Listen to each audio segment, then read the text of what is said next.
Hello, welcome back to ECE484, Fall 2021. Okay, so hopefully everything went okay with the lab, with the first lab with you guys. That's all out of the way. And a reminder that tomorrow is the first term test. You will get an email from Crowdmark, okay? So, please check your inboxes, your Waterloo email. So it's through the email which is on Learn, right? So whatever email you have on Learn is the one that the Crowdmark invitation will be sent from, and from there you can decide when you want to start the exam. Okay, so you should receive that email at midnight Waterloo time. Okay. Yeah. Anything else about that? No, I think that's all I wanted to say. So let's continue with what we were talking about last class. So we've been talking about essentially emulation. Remember, this is one of the two main ways to design digital controllers, where you just design a continuous time controller, and then you discretize it. That discretization involves an approximation. And so we did an example of a frequency domain design. So we designed a lead controller using kind of Bode plots, phase margin, gain crossover frequency, those kind of ideas. And then we discretized that controller, and we tried to see how our design works. Now in continuous time, in that case, everything looked great. But when we went to discrete time, or sample data, when we discretized our controller, the performance got worse, okay? And then that sort of motivated the next topic we talked about, which was that in emulation, you just ignore the presence of the A to D and the D to A, right? You just design the continuous time controller, and then you discretize. And so that motivated this idea that maybe, somehow, we could account for the A to D and D to A. And the idea there was to worsen the plant, worsen in the sense that make it harder to control, by crudely, right? So we had a crude approximation, and partially account for the interface elements, the A to D and the D to A. Okay? And where we ended up was that one way to account for the A to D and the D to A in your continuous design is to take your original plant model, P of S, and then add some delays. The first delay we had here was due to, that was to account for the interface elements, the A to D and the D to A. The other delay we talked about was this computational delay. So like if you're doing fancy control, like for example, you may have heard of the term model predictive control.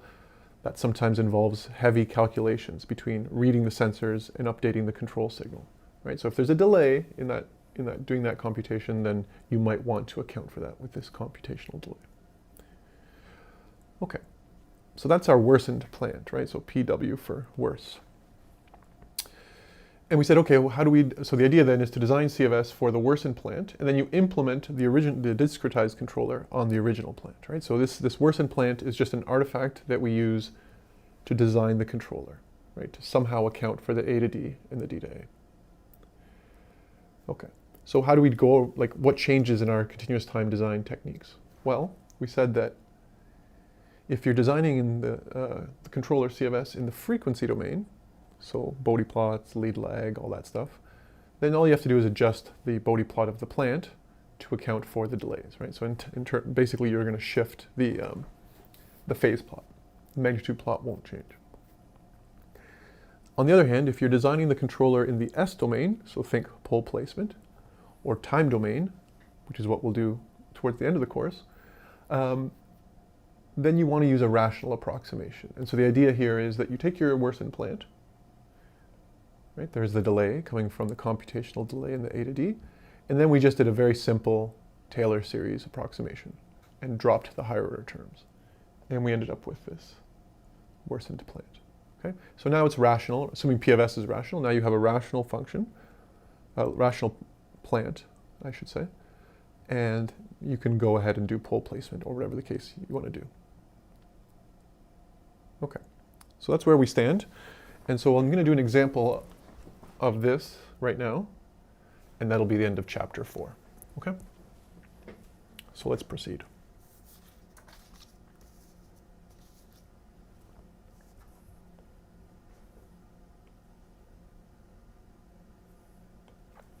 So example,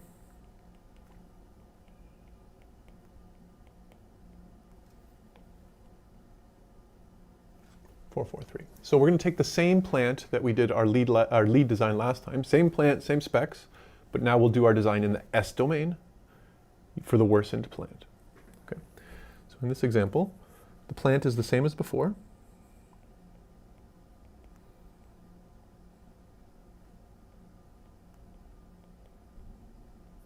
Remember, this is the guy that we did our lead design for. The specs are the same. Okay, sampling period is the same.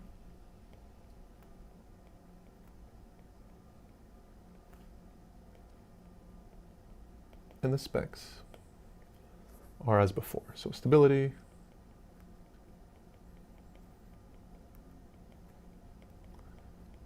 percentage overshoot less than 5%,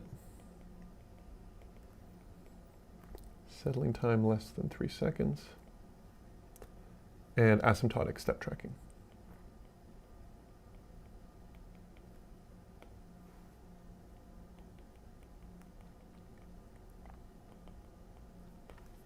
Okay, so this is the exact same thing that we designed a lead controller for last time. We're now going to do S domain. So that was frequency domain before. This is S domain. So I'm going to design a controller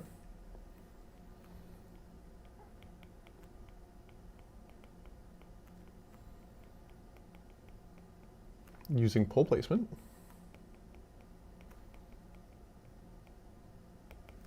Okay, one of the techniques we've learned in this course for the worsened plant.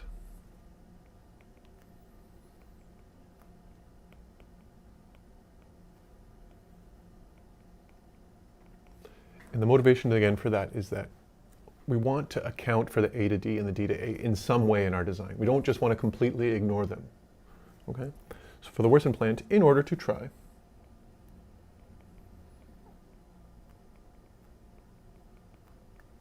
and account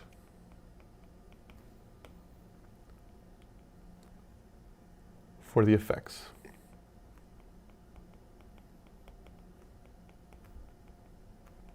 of the analog to digital converter and the digital to analog converter. Okay. In this example, I'm going to assume that there is no computational delay, right? Unless otherwise specified, I'll just take it to be 0. If there was, I would just have to add that extra delay coming from the computation.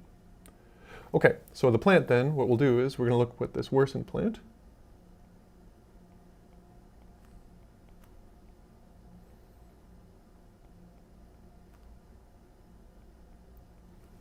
Right, so there's the delay from the A to D and the D to A. We do our rational approximation.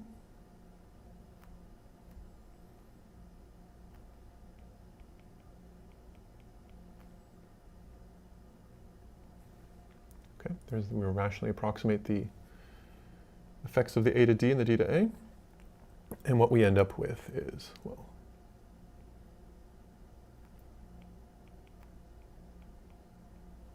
there's the delay term, and then we have the original plant.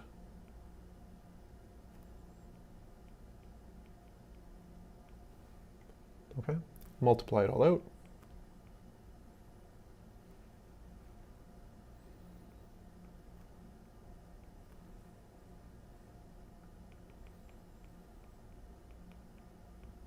We have the following. Okay, so that's the plant that we'll use in our design, and it's going to be the standard pole placement. So I'm not going to do it in too much detail because we've done so many examples of pole placement in this course. So I'll design in this case, I'll choose to design a proper controller.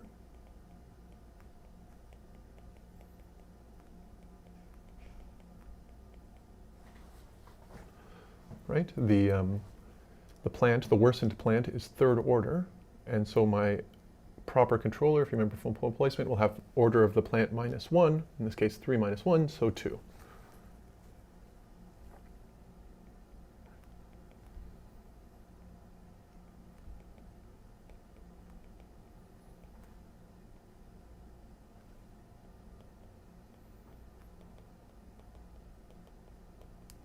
All right.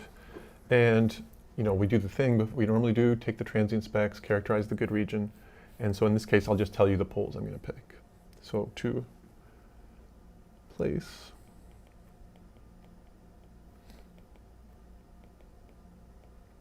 the closed loop poles, i.e. the roots of the closed loop characteristic polynomial at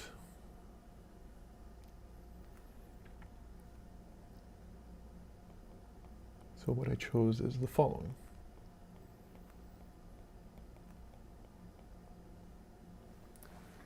Right, so the worsened plant is third order, controller is second order, so we need 5 pole locations. There we go, picked 5 of them. And so if you do that,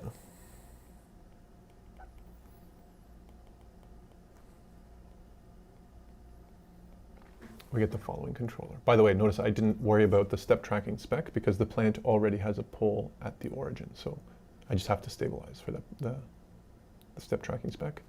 And then the other poles are chosen based on this good region calculation. Okay, so when you do all the calculations, you get the following.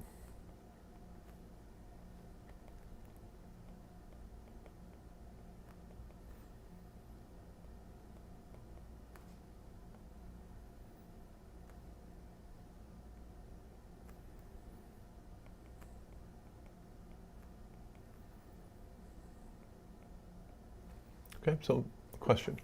Why do I have to place the non-dominant poles 5 times further away? Well, I guess I should have, right? I mean, it's a rule of thumb, right? The non-dominant poles, it's a rule of thumb, you should place them 5 times further away. In this case, sorry, excuse me. I didn't follow my rule of thumb, okay? But you're right. I mean, yeah, you're absolutely, it's a good point, right? I should probably take the 3 non-dominant poles. So I think the question is referring to, the rule of thumb we gave was that these non-dominant poles should be like, the real part should be, say, -15, -16, -17. That would be kind of following our rule of thumb. And yeah, you're right.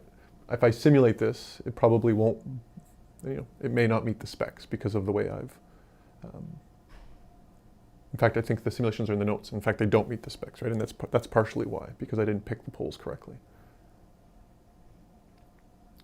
But yeah, it's a good point. Yeah, guilty as charged, for sure. I should pick these guys further away, but the point of this example is sort of to illustrate the design procedure of worsening the plant before designing the controller. But yeah, good point. Okay, so we've got our controller here.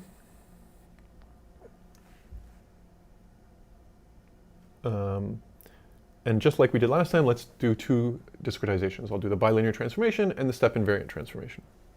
So let's try 2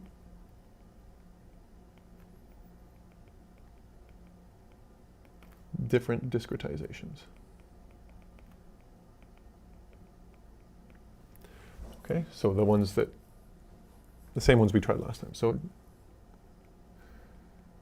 if we do the bilinear transformation, remember that's a numerical integration method based on the trapezoidal rule, and we get the following controller.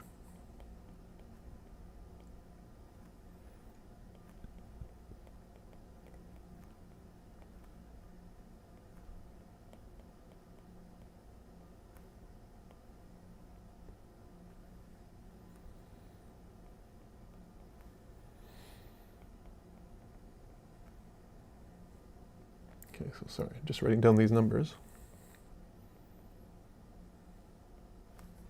Okay, so there's our discrete controller from the bilinear transformation.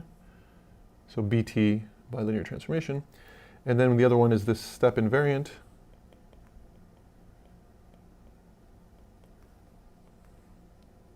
Which is a response matching discretization technique, right? So the step response of the discretized controller in some sense matches the step response of the continuous time controller. And so in this case you get 6z squared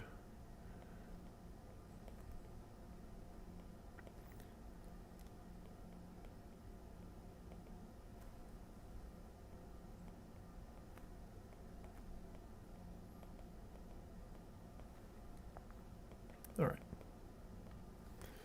Okay, and then those, of course, can be turned into difference equations that we would implement on the hardware. Now, the point I want to say here, though, is that I want to be clear that we designed this controller for the worsened plant, right? We designed C of S for this guy, this worsened plant, which is not the original, like the physics of the system, right? Like notice that the worsening of the plant is not because of the intrinsic physical properties of the plant we're trying to control. It's something that we added to account for the computer hardware, okay? And so when you go to check whether or not your controllers are working well, in other words, when you go to check whether the digital controller is a good one or not in simulation, you simulate on the P of S, not the worsened plant, okay? So I'll draw the picture just to make that very explicit. To check closed loop performance.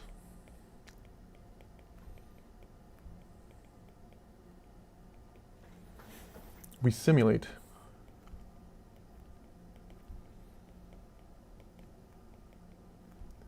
the sample data system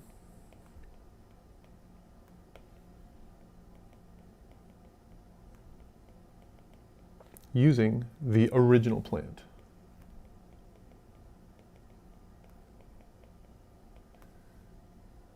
And again, the reason for that is the reason we worsen the plant is to deal with the A to D and the D to A, but those are going to be there when we do the sample and hold in our block diagram. So the picture would be the following.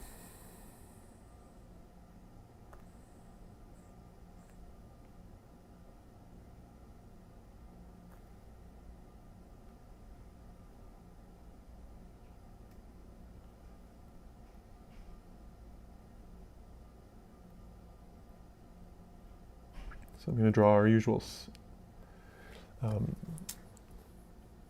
sample data setup. Okay, so the picture is, here's our hold, here's our sample, here's our plant, and here's D of Z. Right, where D of Z would be one of those two choices above, or you'd check them both. Okay, and then I'll fill in the signals.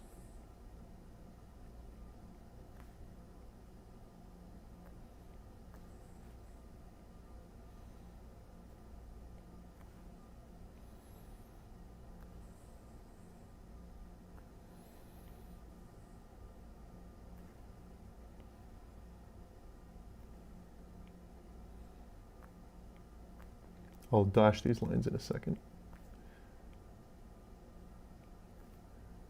Okay, so this should be dashed.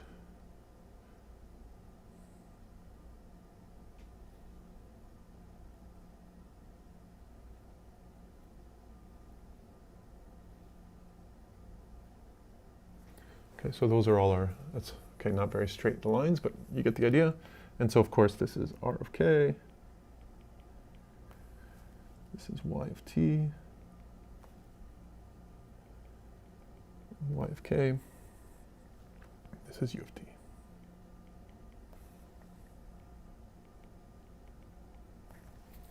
Okay, so the point here is that you simulate with the original plant, not the worsened plant.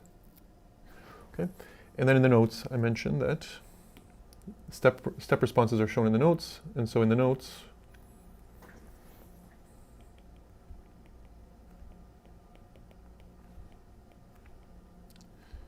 we see that the performance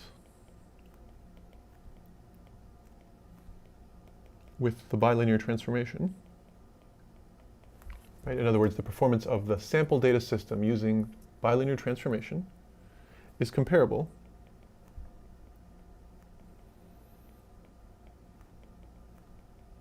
to the performance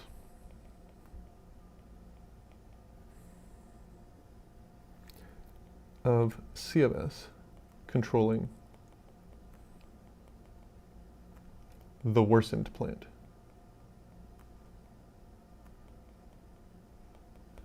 Okay, and so what that suggests is that if we fine-tune our controller, the digital controller that we get using this design approach, we expect it's going to be like, well, there's some justification that by worsening the plant, we're actually dealing with the A to D and the D to A.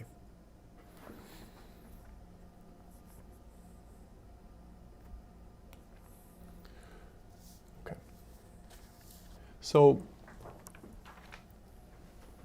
that's the end of chapter 4. So chapter 4 was about discretizing continuous time controllers, one of the main pillars of digital control design. Okay? We will not come back to this topic, essentially, right? From now on, we're going to sort of change directions. We're now starting to head into the direction of what's so-called direct design, where we are now going to discretize the plant and design digital controls, so directly design D of Z in the discrete domain. Okay?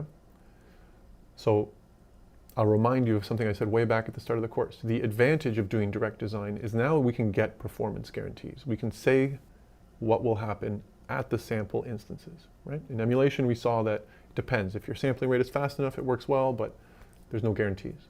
So direct design will give us these guarantees.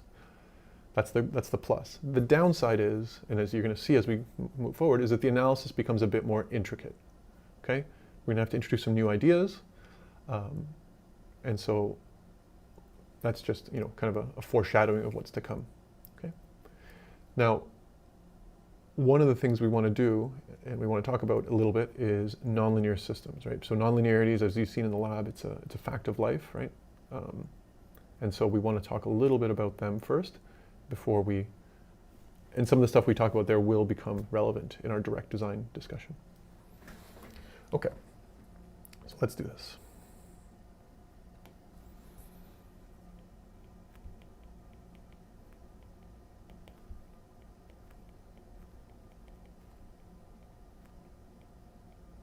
Now, it says something about the way that engineering education is, in that we basically split systems up. One way to split them up is into linear systems, which we've spent all this course talking about so far, and nonlinear systems, right? Nonlinear systems, though, are a huge class of systems, right? If it's like, someone said to me once, it's like splitting the world into bananas, being linear systems, and not bananas, being nonlinear systems, right? There's much richer behaviors, much richer class of things in the non-banana, i.e. the nonlinear world. And so it's a huge topic, is I guess my point. And so we will only touch on just very skin of the topic. Skim the topic. In fact, we won't even cover all of the material that's in the course notes. There's stuff in there which is interesting. I would love to teach it, but I just don't have time. So we're just going to skim the topic of this huge area.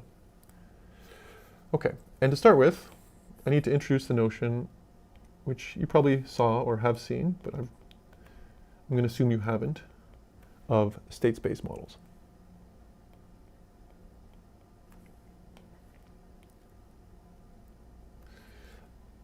Okay, so let me write a little intro here, and then we'll do an example.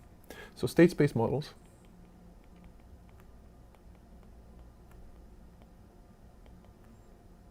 are a standard way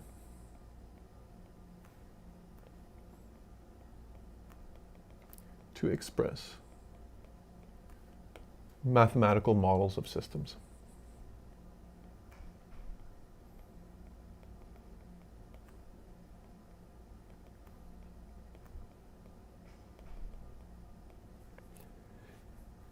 Including nonlinear models.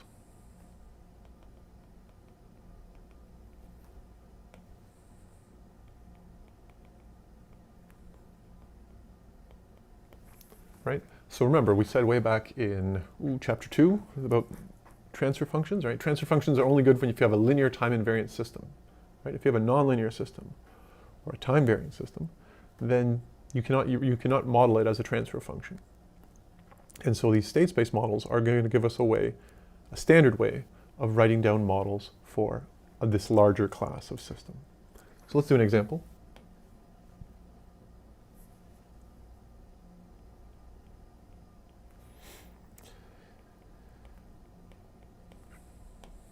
So I guess I'll go back at some point, but the motivation for looking at these state space models is that it allows us to model nonlinear systems, which something a transfer function doesn't do. They're also, as you're going to see as the course goes on, gives us a very convenient way to do a whole bunch of stuff, a bunch of calculations that we need to do our controller design, linearization. There's a lot of advantages to working in state space models. There's some disadvantages, certainly, but there are some advantages. That's why we're going to look at these models. And given that this chapter is about nonlinear systems, we need a way to express them. Okay. So consider a very simple cart.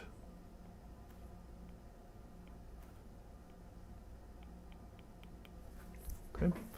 And its position, we'll say, is measured with respect to some reference point, call it y. So y is the position of the cart. And we're going to assume that we have an input, which is an applied force.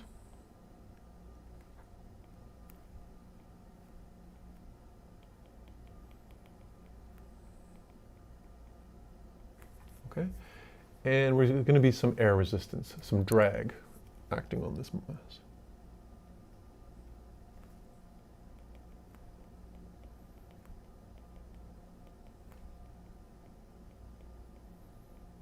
Okay. And we're going to assume that that air resistance is a possibly nonlinear function of the velocity, right? So we're going to write it as d of y dot, right? So it's some function of the velocity. So d here takes a velocity and returns a drag force, right? And so, for example,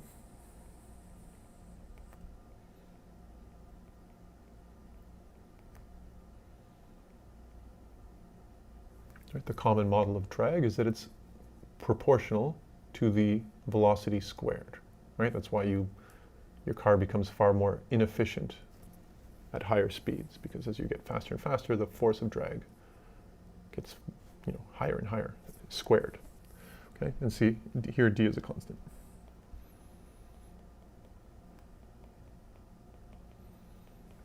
Okay, so you see it's a nonlinear function. This drag is a nonlinear function of the velocity. It's just, we have a squared term. Okay, Newton's second law.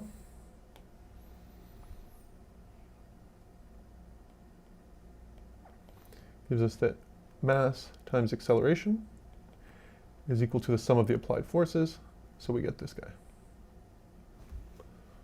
Okay, so there's our model. Okay, now, yeah, that's a valid model, right? Second order differential equation, but we want to write this in the so-called standard form of a state space model. And so let's see how we would do that in this case.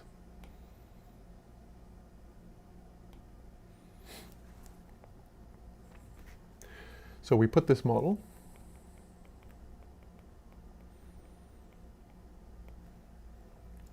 into a standard form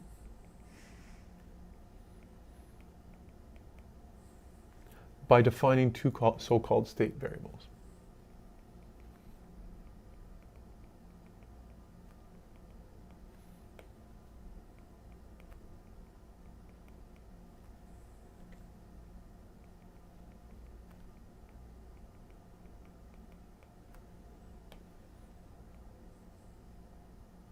Okay, and I want to emphasize that I'm not really going to change the model. That differential equation that you see above there, that is a model. It's a perfectly valid model of this simple system. But I'm just going to rewrite it. I'm going to put it into a standard form. And I'm going to do so by defining these so-called state variables. Okay? And so what am I going to choose for my state variables in this case? I will choose position and velocity. So I'm going to choose x1 to be the position.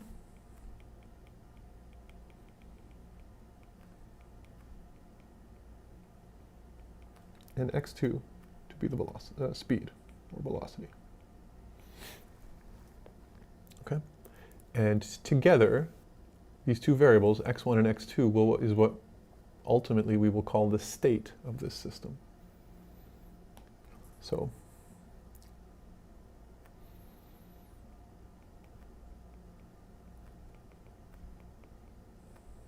and I'll explain what I mean by the state of a system later, but is the state of this system.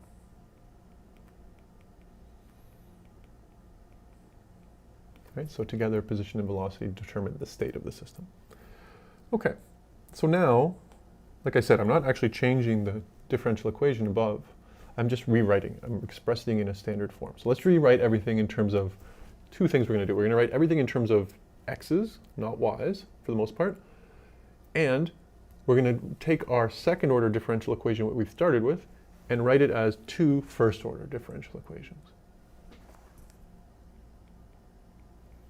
Then we can write x1 dot. Well, look at the definition of x1. x1 is equal to y, so x1 dot is equal to y dot. Express that in terms of the x's, in terms of the state, and we get that x1 dot equals x2.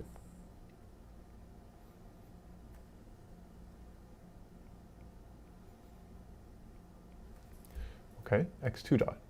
So x2 dot, looking at the definition of x2 above, is just y double dot.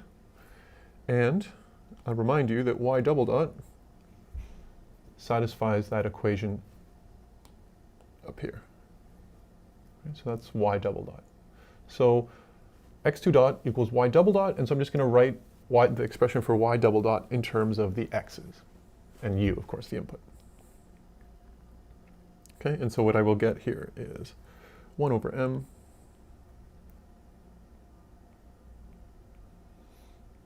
times u minus 1 over m times d. Remember, the drag is the function of the velocity, so the velocity is x2. Okay? This guy here, this collection of differential equations, is what's called the state equation.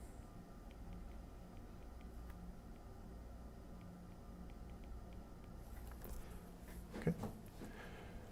Finally, the output of the system, implicitly, at least in my notation, is the position. So I want to write the output of the system, the position, in terms of the x's.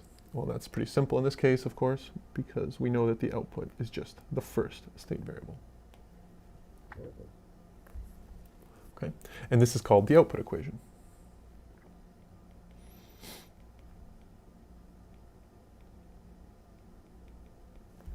Okay, so a state space model is essentially this. It's a state equation, a collection of first order differential equations, and an output equation, which is just an algebraic equation, no differential equation, just algebraic. Okay, and so let's state that. So these equations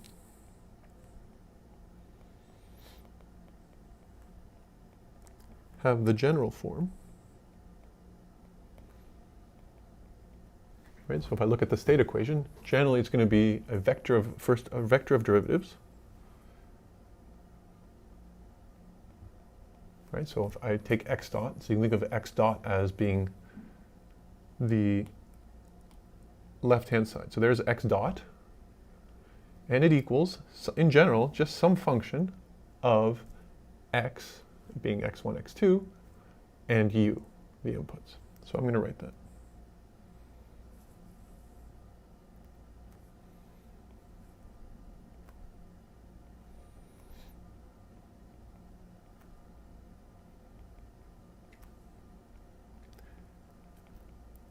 In our output, in this case, it only depends on x, so I'm going to write it as just h of x of t.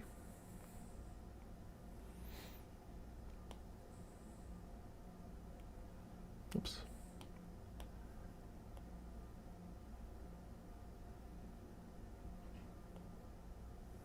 Okay.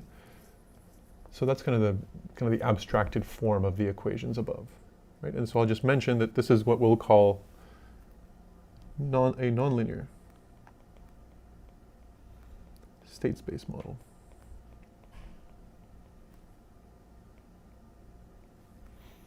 Of the plant. Okay, and in this case, so I'll be explicit, where in this example, we have the following. X is the vector consisting of position and velocity. I can think of that as a vector in R2. F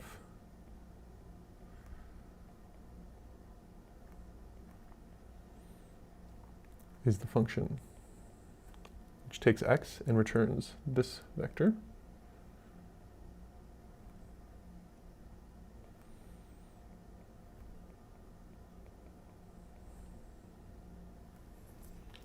Right?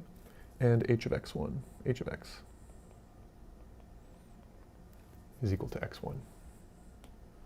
Okay, so again, I'm just taking this particular example, this cart that we're looking at, arguing that I could always write the model in this way, or I could write the model in this way if I wanted to.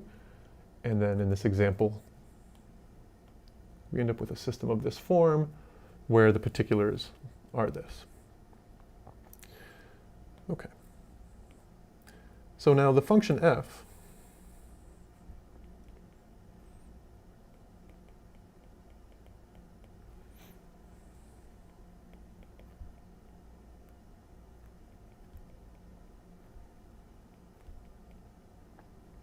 let's look at that function. It takes a vector, the state vector x, which is a two-dimensional vector. That's one of its inputs. Takes the control, the applied force, which is an element of r, and takes those two, that data, if you think of it as a function, takes those inputs and it produces a vector in R2. Okay, and there's the rule for it, right, up here. Okay, this function is nonlinear because of the drag. If the drag depends on that function d, right, essentially the d determines, the drag force determines whether or not this is a linear function. And I'll say that it is linear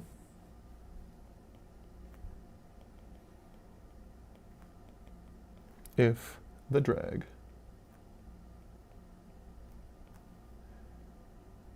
d of x2, let's write it as d, yeah, d of x2 is, right?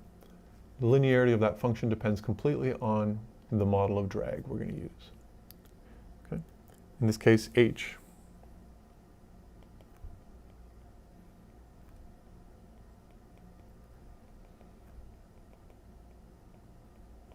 is linear. Okay, so let's suppose for a moment that the drag is linear, so that this function f has a little bit more structure. So suppose for a moment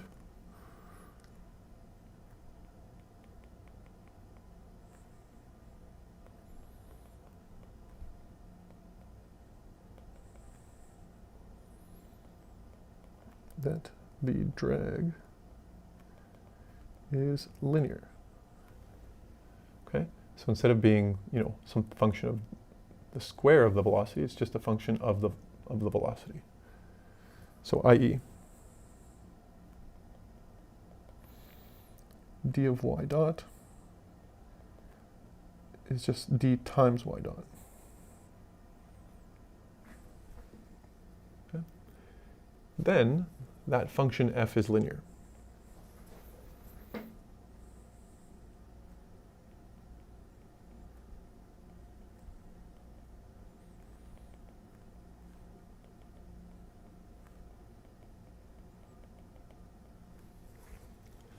And that means that I can write that function f in kind of a way which brings out the linearity, which makes it clear that it's linear. So I can, if it's, then f is a linear function, and we can express it as, can kind of make it a little bit more specialized.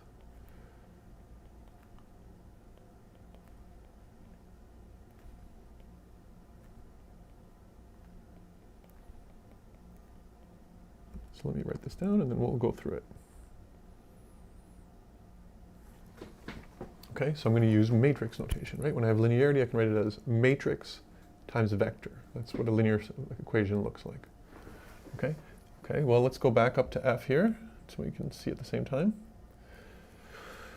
So the first row of this is going to be 0 times x1 plus x2. And then the control input does not appear. Right? So I've just written that first row of the f function in matrix notation or vector notation. We do the same thing on the bottom row, again, supposing that the drag is linear. So if we do that,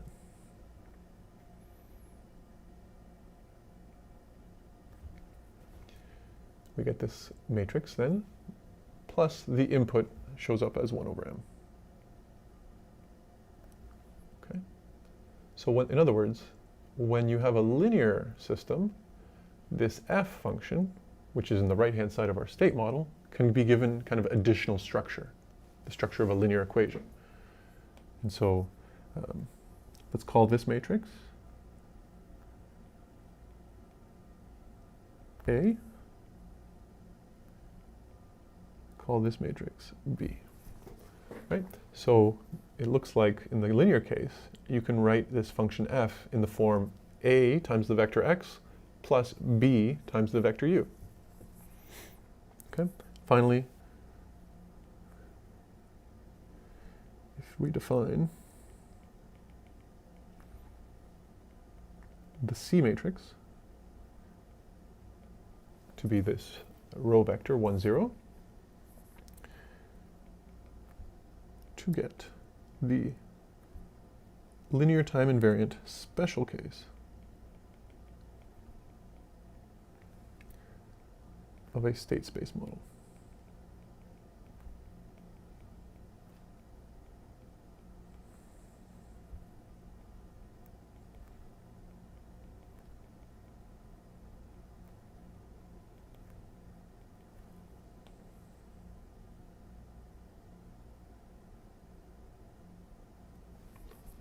Okay.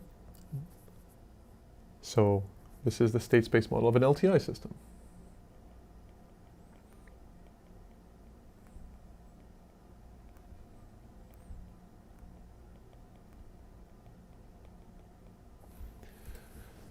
So the power here of the state space approach, or one of the things about the state space approach, is that it handles nonlinear systems just as easily as it handles linear systems. It just happens that in the linear case, you get this kind of extra structure in the model. You have this data type, A, B, C, these matrices. Okay?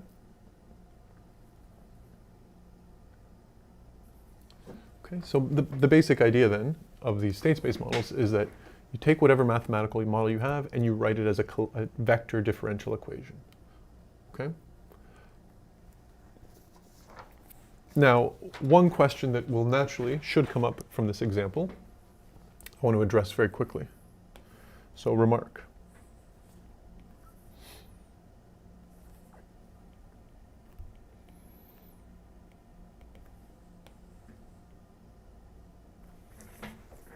When the drag force is linear, as we supposed at the end,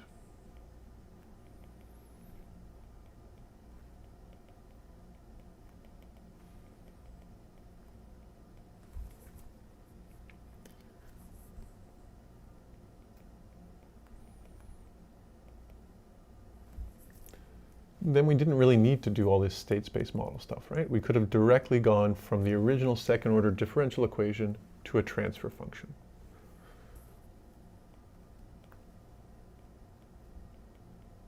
We could have instead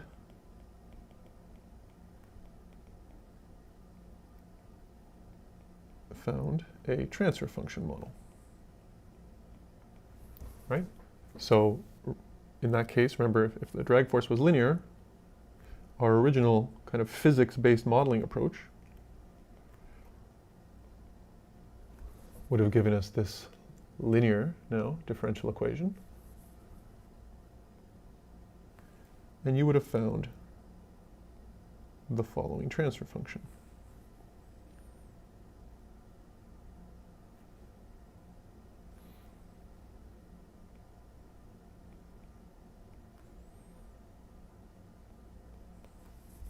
Right? I mean, that's what we would have done prior to today's lecture in that case. And so the natural question is, what is the relationship between this state space model that I did at the end of the example and this transfer function model, which you would have seen naturally done? So a natural question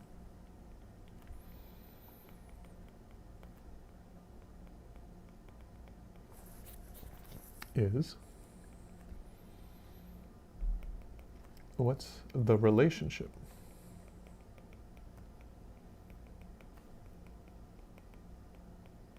between the state space model that we just talked about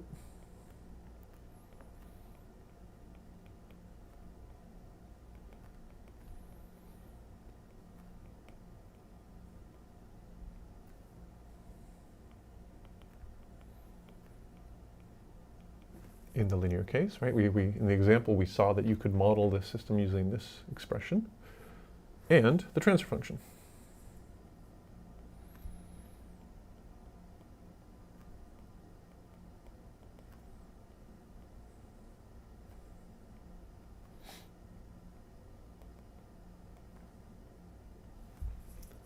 Okay, and we're going to answer that question as we go on, right? So, but it's a question that should pop up in your mind, right? Well, we have this linear. If we have a linear system, basically we already knew we could get a transfer function model.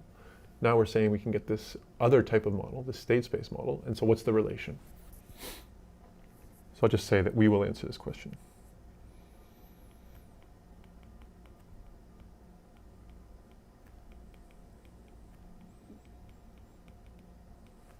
In time. Okay. I just want to point out that indeed you're right. There are a couple of representations we can have of this system, way of modeling it. Okay. So the example there is meant to motivate that this is a way to write systems. And so let's kind of squint our eyes a little bit and try to generalize that example. So generalizing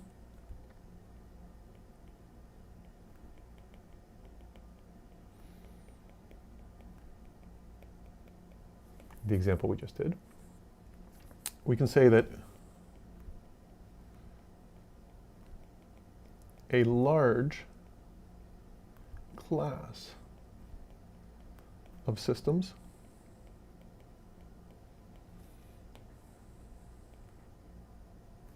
right? Lots of systems have these kind of models.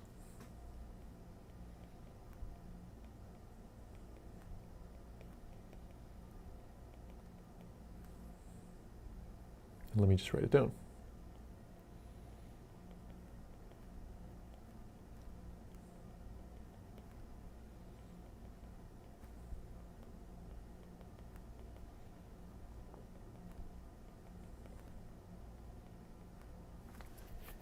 Okay, I'm going to write a generalization of this. But the point of that example was that in that example, we could write a system in this form, whether it was linear or nonlinear. So this includes linear time invariant systems, but it also includes nonlinear systems, things like the nonlinear drag force, things like robotic manipulators, which are nonlinear systems.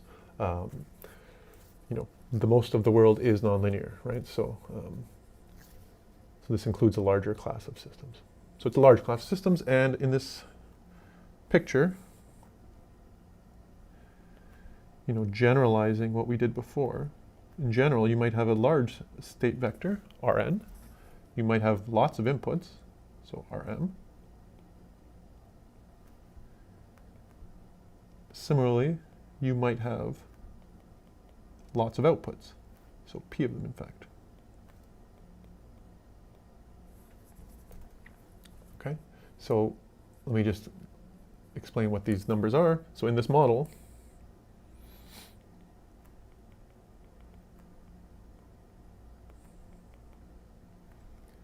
there are m inputs,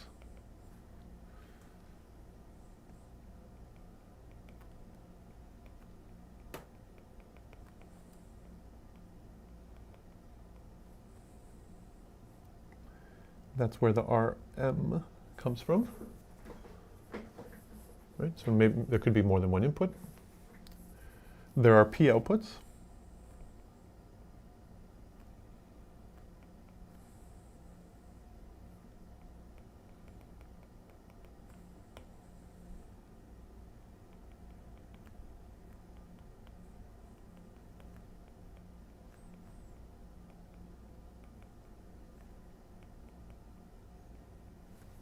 And what we're saying here is that the state vector, there's n components. In other words, and n state variables.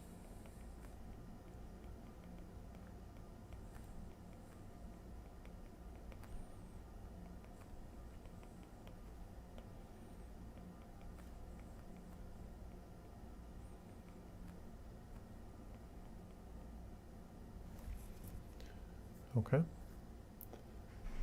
So for example, we'll just write one more line and then we'll stop there. So example, in the previous example we just did, we had that one input, right, the applied force, we had one output, the position of the mass along the horizontal line, and there were two states. Okay, I'll stop there, and then we'll do a couple of more examples where you have different numbers, different number of inputs and outputs, different number of states, kind of to motivate that indeed you can get lots of different values or numbers for, you know, the number of inputs, the number of outputs, and the number of state variables. All right, I'll stop there.